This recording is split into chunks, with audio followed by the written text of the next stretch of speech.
The following is an audio-visual retelling of The Ballad of Buster Scruggs. Minor edits to the visuals and original script have been made as not to spoil the actual movie. Please enjoy.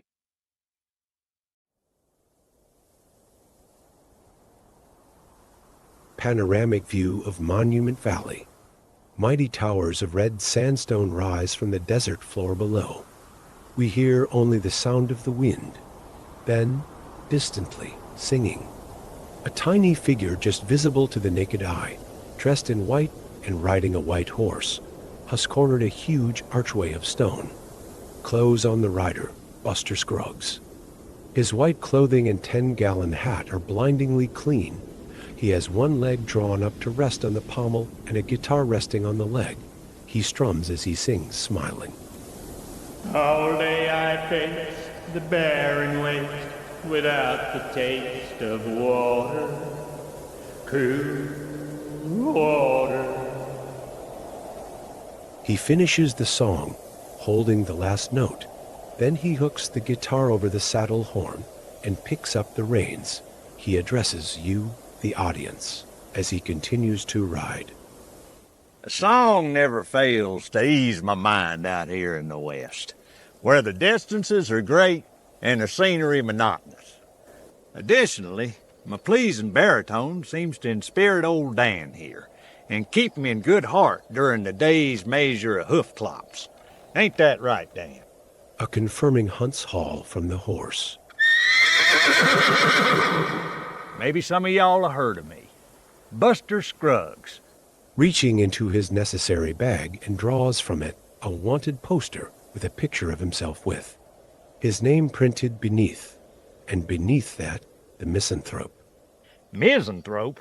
I don't hate my fella man, even when he's tiresome and surly and tries to cheat at poker. He crumples the handbill and tosses it over his shoulder. Ain't that right, Dan? Another hunt's haul. Well, folks, there's a little cantina on the other side of yon rimrocks. There'll be customers there amenable to drawing up in a circle around a deck of cards. The door creaks open, and Buster Scruggs takes in the humble establishment. A rude, small windowed place with rough wood appointments and a plank-top bar. The few hard-looking men drinking there have stopped to look up at the visitor. Buster Scruggs claps his hands against his clothes. Raising a fine dust, he addresses the bartender. I'd like me a splash of whiskey to wash the trail dust off in my gullet and keep my singing voice in fettle. The bartender stares blankly. This is a Tri-County. Whiskey's illegal. Buster looks around at the other patrons. Well, what are they drinking? Whiskey. These outlaws. Oh, well, don't let my white duds and pleasant demeanor fool you. I, too, have been known to violate the statutes of man. The hardest of the men seated nearby gives a derisive response. We don't drink with tin horns. Buster turns to face him. The man offers calculated provocation. Buster meets the taunt with a smile. Sir, just on a brief inventory, I'd say that you could use yourself a shave and a brighter disposition and a better class of drinking buddy. He slowly rises. His companions grunt, looking at Buster in surprise and pity. Gun hand poised beside his holster. Buster is completely relaxed, hands at his sides. The hard man sneers. You're shooting ironwork. In less time than it takes to tell, Buster draws and shoots the man in the head and reholsters his gun. The hard man, with a neat hole in his forehead, stands on his feet for a suspended moment, not yet aware. He's dead. Appears to do, yes.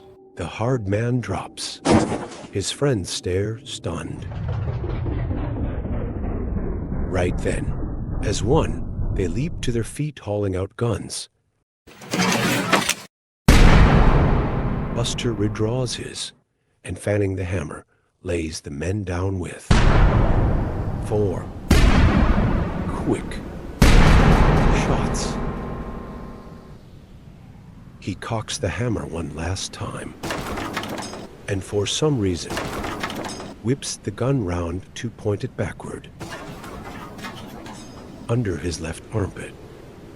He holds that odd posture for a long moment, then slowly turns his head to look back over his left shoulder.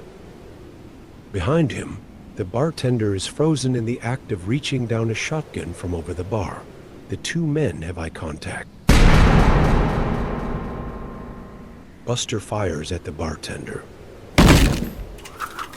One man from among the group at the table is not dead. He crawls pitifully toward the door of the cantina. Buster, surprised. It appears that the vitals of this lucky son of a gun remain unpunctured. Sloppy shooting on my part. The man's groaning and scraping sounds are the only noise in the cantina. Buster knows the nearest human habitation is a day's ride away, 3 days on foot. And Lord alone knows how many on his belly. He suspects that wolves and Gila monsters will save him on ammo. Here now. I'll get that for you, partner. The coup de grace I'll leave to the wolves and Gila monsters.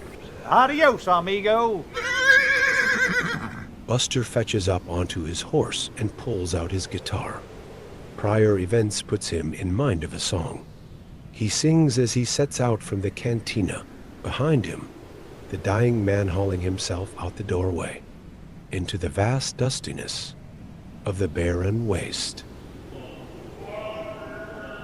Dan, can you see that big green tree where the water's running free and it's waiting there for you and me?